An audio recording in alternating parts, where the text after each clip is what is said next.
–1990 का आखिरी दौर। चंद्रशेखर भारत के प्रधानमंत्री थे। एक बार पंजाब के अलगाववादी नेता सिमरनजीत सिंह मान लंबी तलवार धारण किए उनसे मिलने पहुंच गए। सुरक्षाकर्मियों ने उन्हें रोक लिया और कहा कि ऐसा घातक शस्त्र लेकर पीएम से नहीं मिल सकते।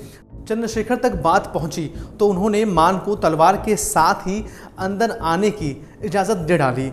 जिस सुरक्षा अधिकारी पर चंद्रशेखर की निजी सुरक्षा की जिम्मेदारी थी, उसने अपना फर्ज निभाते हुए दरवाज़ा अध खुला रहने दिया, जिससे वह मान व उनकी तलवार पर नज़र रख सके। उसने पीएम और मान के बीच की बातचीत सुनी और देखा कि चंद्रशेखर के सामने पहुंचकर मान ने आधी तलवार खींची और बोले, यह पुरखों से मेरे पास है और बहुत घातक है। इस पर चंद्रशेखर ने जवाब दिया और कहा कि इसे म्यान में रख लो। मेरे पुरखों के घर बलिया में इससे बड़ी तलवार मौजूद है जो इससे भी कहीं ज़्यादा घातक है। इतनी सी बात ने मान और उनकी तलवार दोनों को ठिकाने पर लगा दिया था। 1990 में जिस दिन चंद्रशेखर पीएम पद की शपथ ले रहे थे, तब पूरा देश जल रहा था। मंडल कमीशन की सिफारिशें लागू करने से भड़के युवा सड़कों पर आत्मदाह कर रहे थे। बाबरी मस्जिद आंदोलन चरम पर था। जगह जगह सांप्रदायिक दंगे हो रहे थे। इराक कुवैत युद्ध की लपटें भारत तक पहुंच रही थी। देश की गिरती अर्थव्यवस्था के बाद इसी कार्यकाल में देश का सोना गिरवी रखा गया और सबसे बड़ा राजनीतिक भूचाल राजीव गांधी की हत्या के रूप में इसी सरकार के माथे पर आया। 10 नवंबर 1990 ही वह तारीख है जब चंद्रशेखर भारत के नवे प्रधानमंत्री बने थे।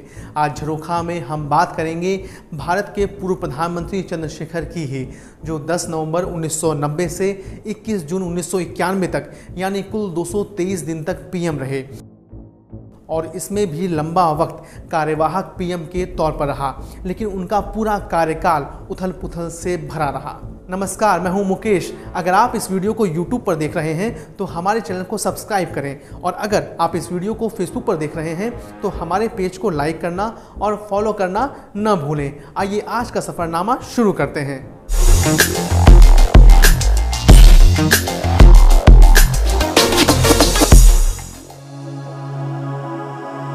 1995 में संसद में उत्कृष्ट सांसद पुरस्कार की शुरुआत की गई थी और इस पुरस्कार को पाने वाले पहले सांसद थे चंद्रशेखर। चंद्रशेखर को समझने के लिए हमें 1995 से 33 साल पहले 1962 में जाना होगा, जब उनका संसदीय जीवन शुरू हुआ था और वह राज्यसभा पहुंचे थे। वह संसद पहुंचे थे प्रजा सोशलिस्ट पार्टी के टिकट पर, लेकिन 1965 में आ गए कांग्रेस में लंबा काम किया, लेकिन इंदिरा से मतभेद बने रहे। इमरजेंसी में 19 महीने के लिए जेल में डाल दिए गए। 1977 में कांग्रेस छोड़ी और जनता पार्टी के अध्यक्ष बन गए। 1977-1980 में वे बलिया से जीते, लेकिन 1984 में इंदिरा के निधन के बाद उठी सहानुभूति लहर में बलिया की अपनी परंपरागत सीट नहीं बचा सके।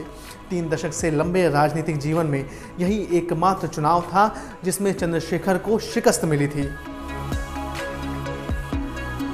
1989 में यूपी के बलिया और बिहार के महाराजगंज दोनों सीटों से वह लड़े और जीते, लेकिन सीट रखी बलिया की अपने पास।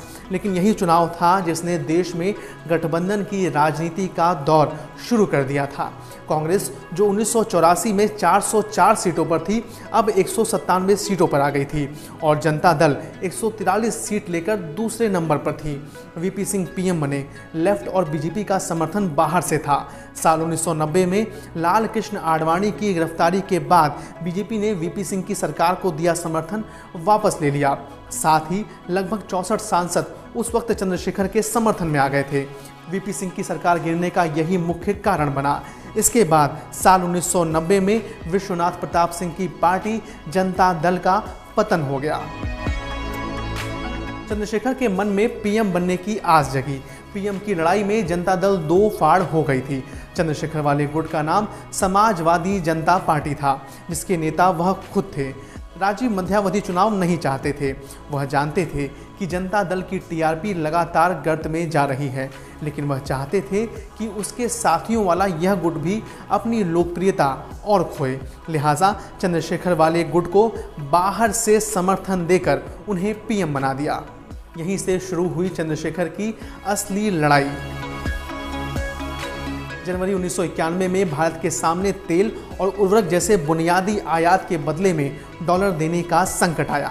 आईएमएफ से मदद के बावजूद भारत का विदेशी मुद्रा भंडार काफ़ी कम था। 1.1 बिलियन डॉलर का ही विदेशी मुद्रा भंडार देश के पास बाकी था। राजीव गांधी के कार्यकाल में देश पर भारी कर्ज हो गया था और अब उसे चुकाने की घड़ी थी। खाड़ी युद्ध ने तेल के दाम आसमान पर पहुंचा दिए थे। इन मुश्किलों के बीच चंद्रशेखर ने अर्थव्यवस्था का काम संभाल रहे वरिष्ठ अधिकारियों से सलाह ली। तब वित्त मंत्री थे यशवंत सिन्हा। भारत के पास इतना ही डॉलर था कि वह सिर्फ 5 हफ्ते के इंपोर्ट का खर्च ही संभाल सकता था। वेंकटी रमणन और मनमोहन सिंह ने देश का सोना इस्तेमाल करने का सुझाव दिया। रिजर्व बैंक के गवर्नर ने पीएम को वह नियम समझाया जिसके अनुसार संकट के वक्त स्वर्ण कोष का इस्तेमाल किया जा सकता है। चंद्रशेखर इस व्यवहारिक कदम पर सहमत हो गए। जब साथियों ने इसके राजनीतिक परिणाम की वजह से हिचक दिखाई तो वह चीख कर बोले। चंद्रशेखर ने राम जन्मभूमि और बाबरी मसले को भी हल करने की कोशिशें की। इसके बाद उनकी बात दोनों पक्षों से हुई। वे समझौते के करीब भी थे, लेकिन राजीव गांधी के पास खबर पहुंचनी शुरू हो गई थी। करीबियों ने राजीव से कहा कि अगर चंद्रशेखर ने बाबरी मसला हल कर दिया तो उनका कोई मुकाबला नहीं कर पाएगा। इसी के बाद शुरू हो गई सरकार गिराने की कोशिश। बात मार्च 1991 की है। दिल्ली के 10 जनपद पर राजीव गांधी के घर के बाहर 2 लोग चाय पीते दिखाई दिए। ये दोनों हरियाणा सीआईडी के सिपाही थे। कांग्रेस ने आरोप लगाया कि प्रधानमंत्री चंद्रशेखर राजीव गांधी की जासूसी करवा रहे हैं। 6 मार्च को कांग्रेस ने सदन में हंगामा कर दिया। बात अविश्वास प्रस्ताव तक आ गई। सदन में इस पर बहस चल रही थी। कांग्रेस की बेंचें खाली थी। पत्रकार संतोष भारती ने अपनी किताब वीपी सिंह, चंद्रशेखर, सोनिया गांधी और मैं में लिखा है, मैं तब लॉबी में खड़ा था और अचानक देखा कि रंगराजन कुमार मंगलम भागते नजर आ रहे हैं। वे मुझसे बोले, राजीव मान गए हैं, समर्थन वापस नहीं लेंगे। मैं उनके चेहरे की खुशी साफ देख सकता था। फिर कहने लगे, हम लोग कांग्रेस सांसदों को इकट्ठा कर रहे हैं। मैं चंद्रशेखर जी से कहने जा रहा हूं कि अपना भाषण 30 मिनट बाद दें या देर रात को दें। उनके हाथ में एक पर्ची थी जिस पर राजीव ने कुछ लिख कर भेजा था। संतोष भारतीय रंगराजन कुमार मंगलम के पीछे पीछे लोकसभा में प्रधानमंत्री की सीट के पीछे तक गए। मंगलम ने पर्ची चंद्रशेखर के हाथ में दी। चंद्रशेखर ने इसे पढ़ा और पढ़कर बोले, प्रधानमंत्री के पद का मजाक बना रखा है। उस पर्ची को उन्होंने वहीं फाड़कर फेंक दिया और इसी के साथ चंद्रशेखर सरकार और नवी लोकसभा का भविष्य तय हो गया। चंद्रशेखर अपनी सीट पर खड़े हुए और पीएम पद से इस्तीफे का ऐलान करके निकल गए। चंद्रशेखर के बतौर प्रधानमंत्री रहते भारत ने अर्थव्यवस्था में संकट से निपटने के लिए रास्ता निकाल लिया था, लेकिन राजनीतिक मोर्चे पर आपदा टूट पड़ी। 21 मई को राजीव गांधी तमिलनाडु में चेन्नई के पास श्री पेरुमदूर में चुनाव प्रचार कर रहे थे। तभी लिबरेशन टाइगर्स ऑफ तमिल इलम के आतंकवादियों ने उनकी हत्या कर दी। एक किस्सा चंद्रशेखर के पीएम बनने से 7 साल पहले का है। भारत में पदयात्राओं ने अक्सर ही राजनीति की दिशा बदलने का कार्य किया है। चंद्रशेखर ने भी एक ऐसी ही पदयात्रा 1983 में पूरी की।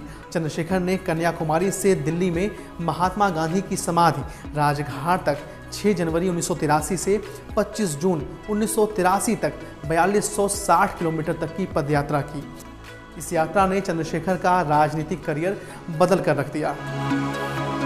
अपने जिंदा रहते चंद्रशेखर ने अपने बेटों या किसी शागिर्द का राजनीतिक रास्ता तैयार नहीं किया। कहते हैं कि एक बार उनके बेटे ने पूछा कि वे उसे क्या देकर जा रहे हैं। इस पर चंद्रशेखर ने अपने एक सुरक्षाकर्मी को बुलाकर उससे उसके पिता का नाम पूछा। उसने बताया तो बेटे से पूछा कि तुम इनके पिताजी का नाम जानते हो? बेटे ने उत्तर दिया, नहीं।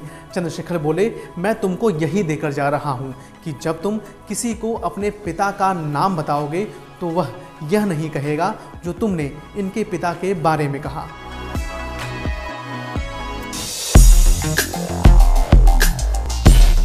चलते चलते 10 नवंबर को हुई दूसरी अहम घटनाओं पर भी एक नज़र डाल लेते हैं। 1920 भारतीय मजदूर संघ के संस्थापक दत्तोपंत ठेंगड़ी का जन्म हुआ। 1659 शिवाजी ने अफजल खान को मार गिराया। 1698 कलकत्ता को ईस्ट इंडिया कंपनी को बेच दिया गया। दोस्तों अभी के एपिसोड में इतना ही। मिलता हूं अगली बार एक नए एपिसोड में एक नई अनसुनी कहानी लेकर। आप देखते रहिए एडिटर जी हिंदी।